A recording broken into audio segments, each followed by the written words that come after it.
Today we will focus on a few items. As usual, we'll go through the portfolio composition, new portfolio additions, a couple investment cases, and the operating environment we're in current financial markets. But we really want to focus also on a topic we have received many questions on, which is our alignment with a green transition narrative for the fund. And we're going to go through in this presentation a few examples how we are aligning this green transition focus into our contrarian and price-driven investment process, really creating a quite unique investment vehicle, we think, for our unit holders. So you've seen this one before, of course, you know what we are all about. We are a contrarian price-driven fund focusing on small and mid-cap stocks globally. We need to see a substantial undervaluation of the stock to be interested in the first place. This is, in our definition, at least a 50% upside in 2 to 3 years' time, based on a normalized or steady state earnings power. We give very little credit for future growth assumptions, which might be or might be not unrealistic or realistic. We tend to look at tangible asset bases as well as tangible cash flows, current cash flows, to reach this 50% upside. But we really want to highlight the last point here on this slide, which is an addition. We want to sort of highlight that the green transition investing narrative is very much aligned with the things we're doing in SKAGEN Focus. And this comes on 2 levels, basically. It's partly the idea generation part, where we have misunderstood, potentially ignored green transition investment cases. It very much falls into line what we look for in any normal circumstances. But also, we have on the equity catalyst side, the green transition focus is shaping up to be a more powerful, it has been a powerful equity reevaluator, but it will be even more so, we think, in the coming years. And these 2 items are really incorporated in the investment process of SKAGEN Focus. And we're going to see a few examples of that in this presentation later on. Taking a look at performance, this is in euros. You'll see that we have had a pretty nice development of the fund since the pandemic lows in early 2020. And, you know, we're closing in on a 2-year sort of celebration of that particular low in equity markets and for our fund. And the track record looks increasingly decent.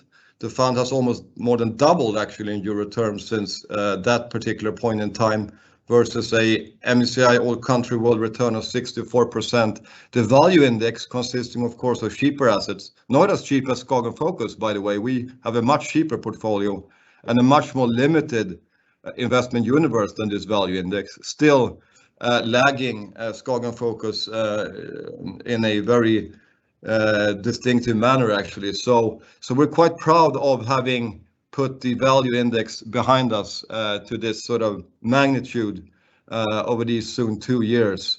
Over 5 years, a little bit weaker, of course. You see in the bottom right corner, it's been a tough environment for value stocks, for price-driven contrarian investing overall over the last 5 years. But this has clearly changed over the last 2 years now soon, which is, and we think that trend will continue as we move along into a normalized investment environment.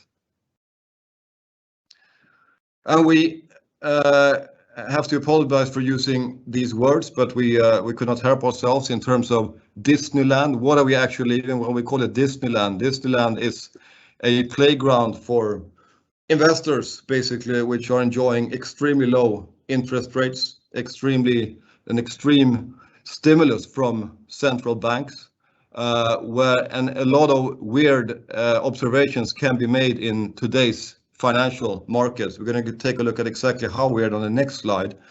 But we think this is now normalizing, and this would be a major tailwind for a contrarian active investor like SKAGEN and SKAGEN Focus.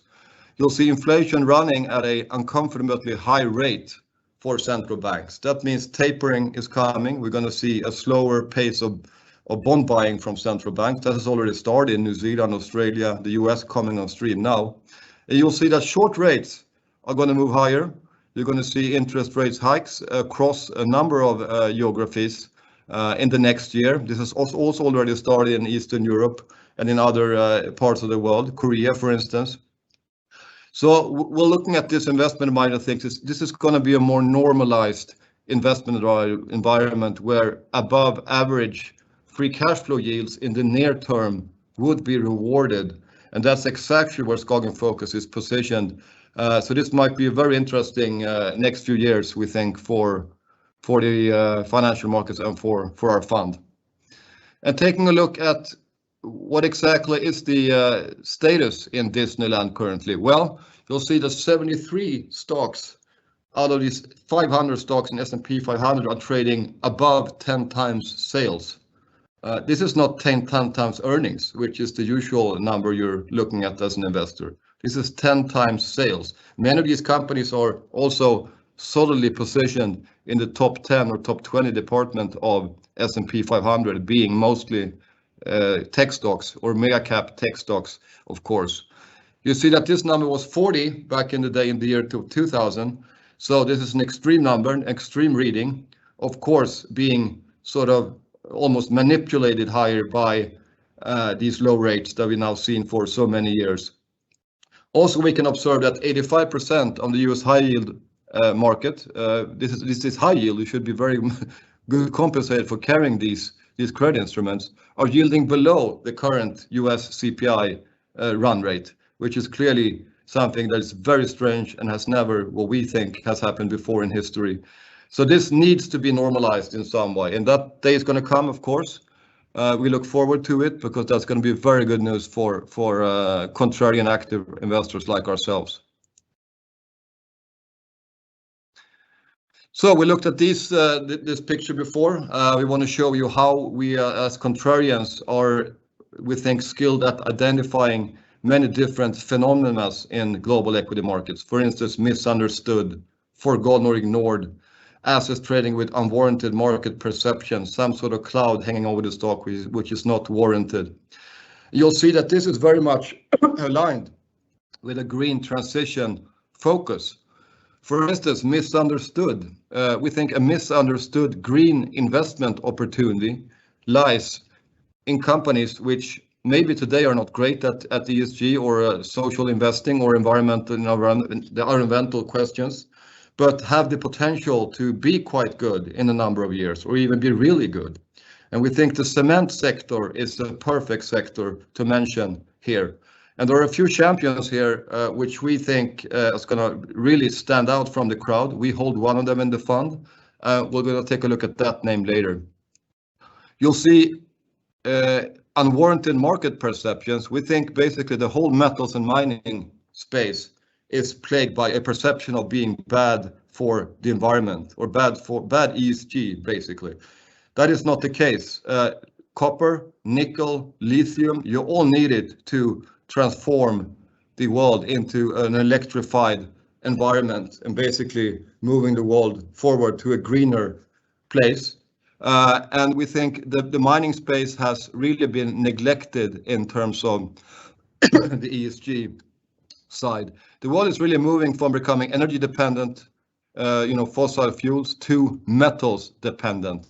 And that is not captured in many of these valuations. We have one stock we would like to highlight for you later on. So the conclusion here is that our aim to look for these misunderstood and ignored assets is really much aligned with the green transition investment narrative with SKAGEN Focus. So just to make a distinction between ESG and the green transition, when we talk about ESG, we talk about the fundamental research that we do and incorporating ESG factors into our investment process, everything from excluding certain type of industries to engaging in active dialogue, active ownership with companies and creating value and alpha that way. There are different definitions of green transitions, and when we use the term, we use it quite broadly and mean different strategies and plans of addressing the climate crisis. And this is, of course, an unprecedented challenge, but something necessary to address. and something that we think can lead to several different inflection points in industries, but also something that can create massive opportunities for companies that engage in this early and can move forward and expand their footprint through this. And as you know, this is all very dynamic. It's an evolving understanding of how to interpret these processes and how to evaluate these companies in this transition. As you know, many report providers that try to analyze this tend to be backward looking, which does not always give an accurate picture of the change that needs to happen, which is something which is about to happen in the future. So this all creates this perfect setup that Jonas spoke about, and increase the likelihood for these contrarian phenomena to develop within the market in terms of misunderstood companies or these unwarranted perceptions. We also think that there's a gradual shift of focus happening in the market from the focus of today, which highlights these obvious winners, companies that are doing the right thing today and are in the right sectors, towards the less obvious winners in the market, which are companies that are about to change, and that change is critical to enable a green transition to happen at all, and the impact of that change. So from that perspective, we think there are several layers of value being created here, especially if you look at it from the perspective of all stakeholders, and the change that is being created, that is something that we think we can capitalize on in our contrarian investment process. So we received questions about our exposure to this green transition, and we'll give you some examples of that. But as always with SKAGEN Focus, we run a price-driven philosophy. So when we add this exposure to the fund, we always do it at a significant discount. So just to give you a few examples from the fund that we found at discount, we have GrafTech, which is a high-quality manufacturer of electro products that are essential components in the creation of EAF steel.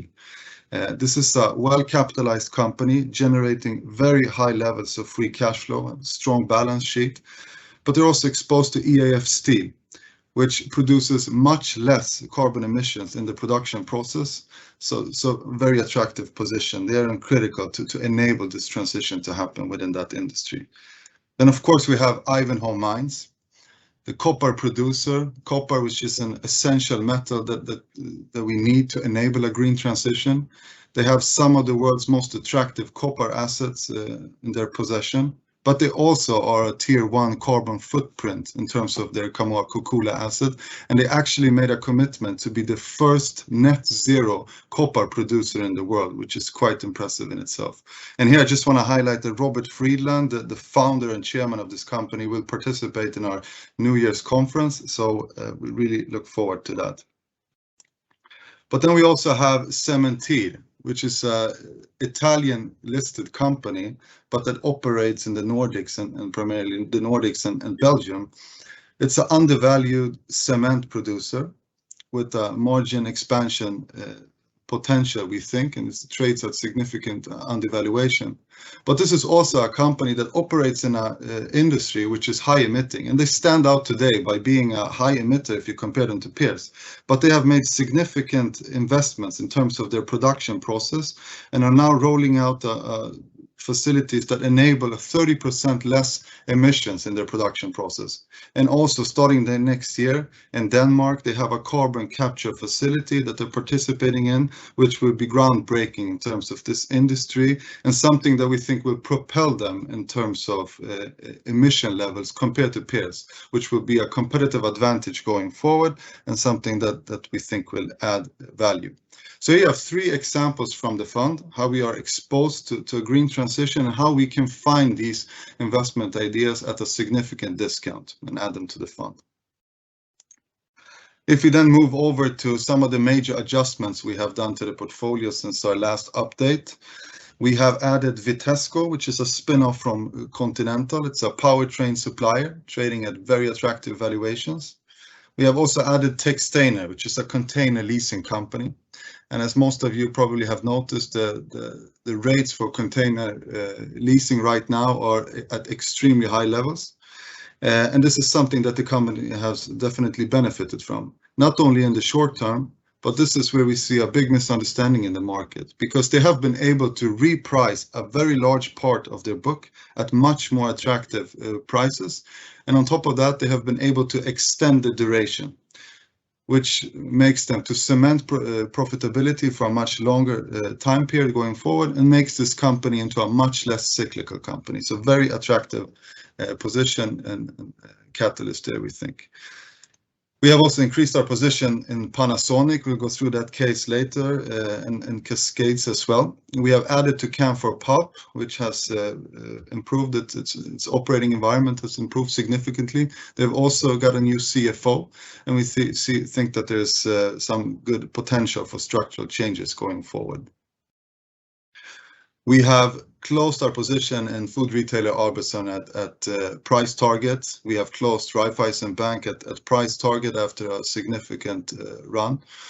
We have also closed our position in Ontext as raw material prices have increased and extended the duration we think they need for the turnaround, so we see better risk reward elsewhere. And we have also closed our position in Pasona, the Japanese staffing company that we spoke about last time, at price target.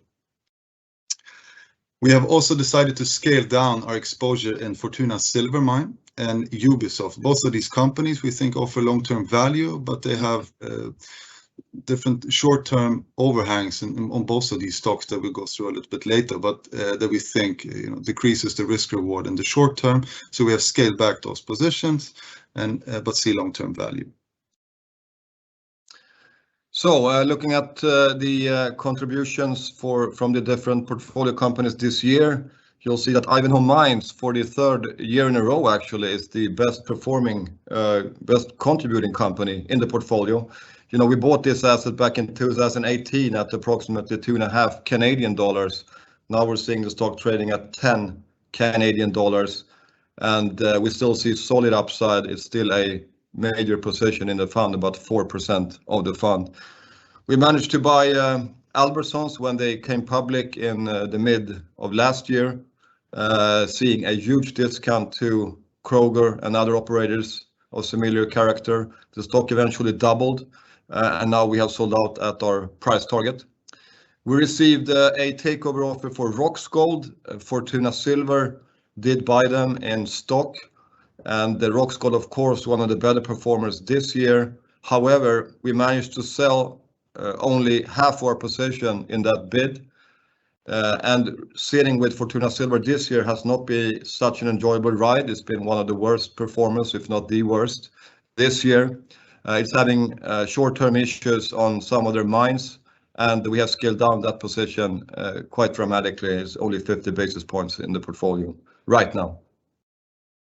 Up about 24% year to date in euro terms, the fund. And looking at the top 10 positions, you will mention many of these names. You'll see that our concentration is about 37%, which is probably in the low range where you'll see this fund over time.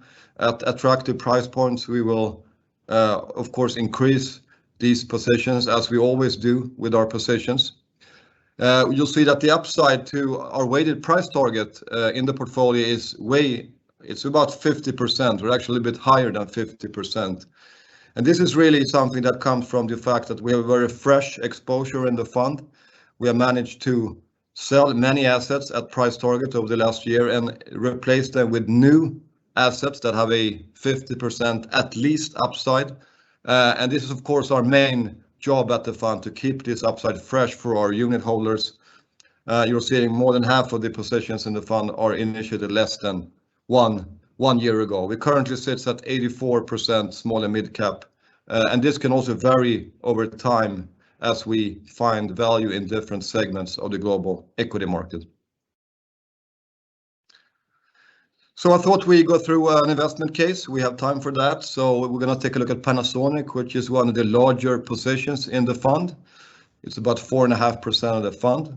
And this case is really about cheapness and change, one of the core core investment objectives for a fund like SKAGEN Focus. And Panasonic is a conglomerate, much like there's plenty of conglomerates trading in Japan. This has, however, been quite extreme, which spawns over 519 subsidiaries and 34 business units currently. And there's a very sharp pressure now on the Japanese companies to simplify their corporate structures, to increase their return on equities, to become more efficient operators, to be more efficient with capital allocation. And the fund enjoyed a really interesting ride in Hitachi, which we bought in 2019 and sold out this year. The stock doubled as they streamlined their conglomerate discount. Now Panasonic has seen this and are taking the same route. The path has been laid for a simplified corporate structure, and it's going to be a business unit that's going to be reduced to about 10 units. And you'll see on top of this, you'll see the potential for a very sharp cyclical recovery in many of their business lines with a very strong balance sheet, a net cash position. And you'll see that there's a structural play in here too, which is the EV battery part, which we think is highly underappreciated in Panasonic stock price and is growing very nicely. So on the next slide, you'll see some of the details on this corporate change that is now the first change in over 60 years. So this is not something that happens every day in companies like this in Japan. You'll see that the different business units going to make it a much more focused company. You'll see that the restructuring initiatives has already been taken in a number of business units, including layoffs in many areas, sell-offs, divestments of non-core businesses. You'll see that the operating margin, excuse me, the operating margin improvement potential is vast in this cyclical recovery phase of the company, as sales also increase as the cyclical recovery takes place. A very important indicator in Japan is also the number of outside directors, and this has been a very poor. Panasonic has been poorly positioned within that metric, but it's not. We're now seeing that increases. Now we're 6 outside directors out of 13 board members. It's not good. It can get better. This is the first start, and this usually correlates actually very nicely with a good share performance in Japanese and especially in these conglomerates. So looking at the normalization potential, which we described on the cyclical side, you'll see that this is evident over all their core business units. Especially I would like to highlight automotive, which has been a poor performer within Panasonic. You'll see that the semi shortage will be lifted, the raw material headwinds, as well as the supply chain headwinds will probably ease. And we'll see a solid potential here. Here you also have the EV battery part, which is coming on nicely. You also have a potential for a re-rating in black goods, in appliances, as well as in avionics, in connected solutions. So you'll see a solid operating margin potential as they also cut costs and divest, of course, non-core businesses over the next 2 to 3 years, which we think is going to underpin a re-rating of this stock. But the most interesting thing here is the EV battery unit, of course. People don't know that Panasonic is one of the absolutely largest deliveries or suppliers of EV batteries out there. And it's Tesla's main suppliers on EV batteries. They're also supplying Toyota Motors, Honda, and is rumored to be the main supplier of Apple's EV car coming up. And these assets are trading at 40 to 50 times earnings out there. But the value of this unit, which is almost 15% of sales in a number of years, is vastly underappreciated, we think. So this is a core driver of the Panasonic investment case moving forward.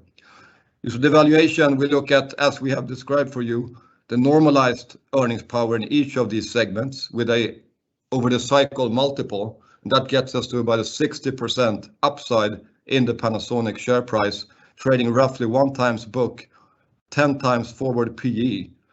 We think the 50% upside is pretty conservative in Panasonic over the next 2 to 3 years. And this is our inception point. You see the stock has done nothing over the last, actually the last 20 years. It's pretty amazing. They have been a subpar return on equity business, but this is clearly now changing, we think. And we look forward to see what this company will bring forward in terms of catalysts, non-core divestments, and the cyclical recovery, and the EV battery unit structurally growing here, which is underpinning our 2,000 yen price target.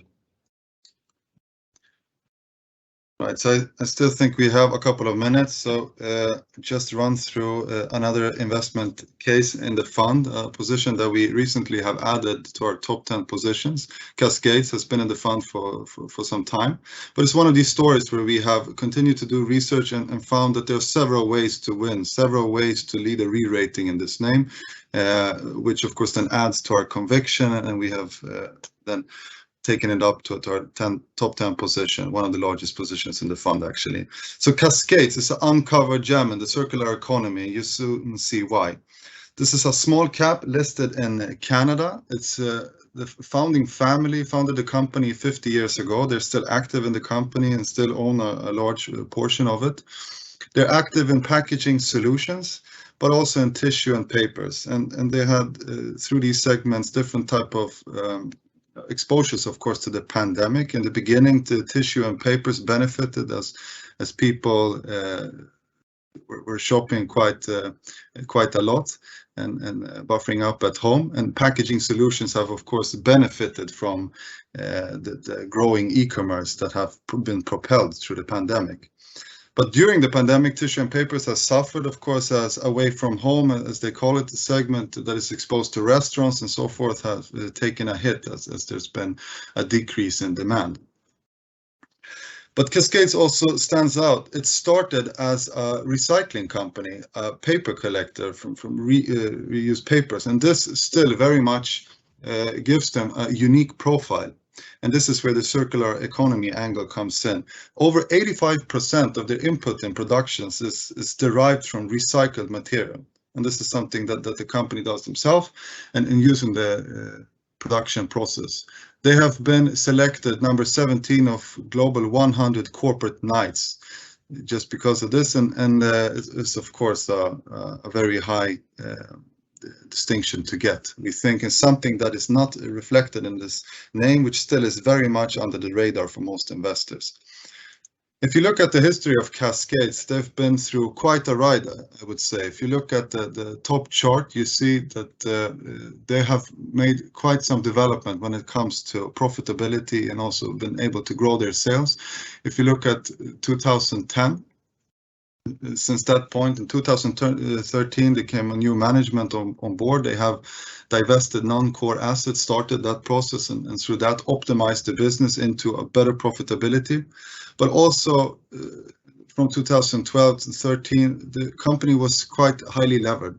And this is also something that management have addressed, and also something that we don't think that they really get enough attention for, and definitely not something that the market has repriced them for. So we think this is something, a potential that has gone under the radar for the market. If you look at latest development, they have recently during the summer divested their European operations, and through that even decreased their leverage even more. They're investing in their business. They have very profitable packaging solutions segment, which they're investing in through a new groundbreaking facility, which we think is very attractive IRR. But also we have done some work when it comes to their real estate portfolio. The company has a real estate portfolio as they're operating closely to customers, and they own a lot of ground and facilities where they collect paper close to customers. Walmart, for instance, in North America is one of their major clients, so they have facilities close to them. If we make a conservative assumption on the value of these real estate assets, we conclude that they are at least a third of total enterprise value, which gives a quite interesting backstop to valuation, we think. And there are several catalysts that could come from this, everything from say leaseback and to divestments.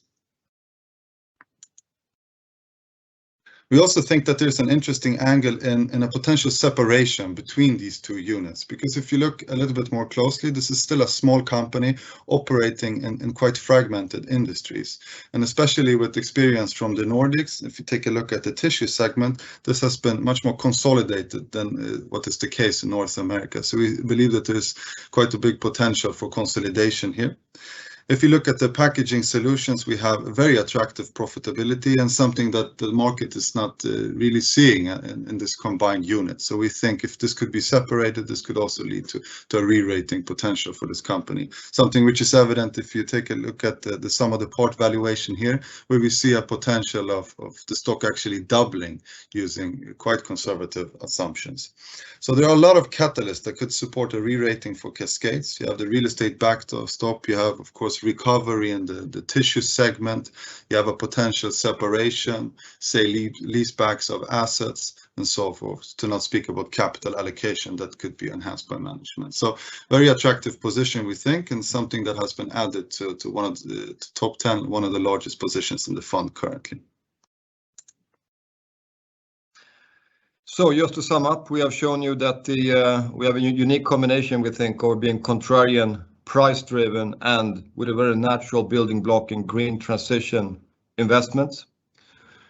We have closed several investments at price target. Albertsons, Persona, Raiffeisen Bank closed at price target since our last update. We have initiated in highly discounted powertrain producer Vitesco, recently spun off from Continental. Container leasing company Textainer is a new addition. And we have a very good performance since all of a 2-year stretch now, outperforming the MSCI countrywide by about 50 percentage points almost. And you'll see that despite this rally, we have still a substantial upside to our targets thanks to a quite fresh portfolio exposure across the portfolio.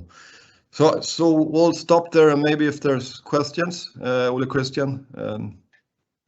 Thank you very much indeed, both David and Jonas. We do have 2 questions for you, and just a quick reminder that if you, after seeing this presentation, have questions for the portfolio managers, don't hesitate to use the Q&A function.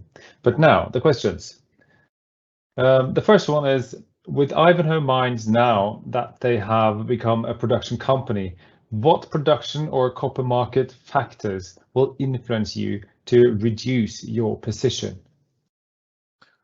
Well, we mentioned Ivanhoe Mines in the presentation. It's we operate very disciplined with regards to our price targets, and our price target is with Ivanhoe Mines is of course a bit higher than here. I would say it's about 13 or 14 Canadian dollars, but we think basically at $10 the company's phase 1 and phase 2 of the Kamoa-Kakula is priced into the stock on a normalized copper price basis. We think the phase 3 or phase 4, they have assets like Platreef, Kipichi and so on, that is not priced into Ivanhoe Mines, and that's our additional upside.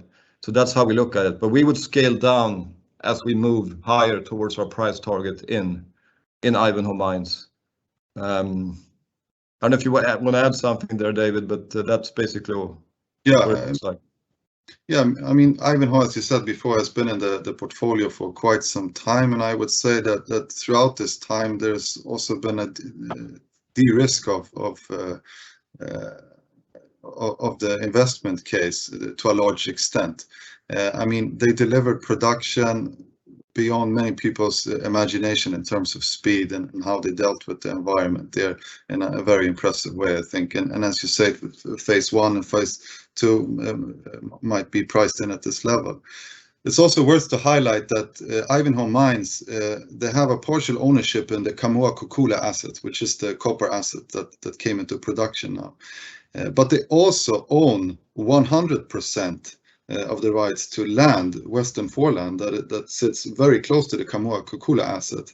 And of course, there are no official numbers, on that asset yet, but capex is being deployed into exploration. And of course, there could be a situation and a free optionality there that, based on the high grades that have been found in this region, that could be something that the company can expand on. Of course, would add a lot of value. This is not something that we use in our model, but as the case is more de-risked, as they have delivered several of these hurdles in a very impressive way, we think that's also something worth keeping in mind. Not to mention, of course, they have other assets that are gaining more traction, and are very, very attractively positioned in terms of the metal they hold and so. Okay, now to another mine company. I know that the fund, SKAGEN Focus then, received Fortuna Silver Mine when Roxgold was divided into 3 companies. I'm interested to hear your expectation for the company, and in addition, I read in your July report that you feel it represents good value. Will you expand on what good value means for this specific company? Yeah, on any mining company, I mean, you have the mine operations, you have the normalized, free cash flow potential from each of their separate mines, which gives you an NAV and also the potential upside. The issue now with the Fortuna mines, silver mines, is that they are having issues in Mexico in one of their mines, which has not received a permit to continue to operate. And that this has created a very large overhang on the stock currently, which means we cannot be sure what the actual value is of this company going forward. This mine is probably somewhere around 15-20% of the NAV, in our opinion. So we have drastically reduced the weighting in Fortuna Silver Mines. Way higher levels when it trades now at around 550 Canadian. When this news became apparent, we scaled it down, and now we're holding just 50 basis points awaiting clarity if this permit were to come back. If this thing clears, there's an enormous amount of value in Fortuna Silver name stock, but at this juncture it's more of a binary nature to that issue. At the same time, they're expanding the Lindero assets, moving more into gold. So Fortuna Silver will actually be more of a gold producer than a silver producer, despite its name going forward. But that's sort of the situation at Fortuna Silver Mines currently.